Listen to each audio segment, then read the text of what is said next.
हाँ आज्ञा BPD MPD course already बाहरी सारी 30/6/2024 हूँ लास्ट डेट। आपण यथाशीघ्र जाई देखी दिंतु नोटिफिकेशन टी साम्स वेबसाइट रे जाई आपण पाई परिबे पूरा डिटेल्स। तेणुक 1/6 रु ऑलरेडी आरंभ हो जाइए। 30/6 हूँ लास्ट डेट। केप रो करेक्शन डेट हूँ 1/7/2024। आपण इंडेक्स कार्ड डाउनलोड करें 2/7/2024 पाखरु एवं आपंकर 8/7 पाखरु 12/7 भितर आपंकर फिटनेस टेस्ट अच्छी। देन 19/7 रोची आपंकर पब्लिश हम मेरिट लिस्ट आ फास्ट एडमिशन 24/7 रु 25/7 भितर आरंभ हो। तेणु डेरी नक शीघ्र एप्लाय कर दिंतु। सबु डेट गुड़िक मु ऑलरेडी अपडेट कर देछि।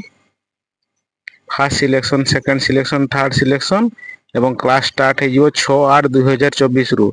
यही भाया इनफॉरमेशन वीडियो जानिया को हेले आम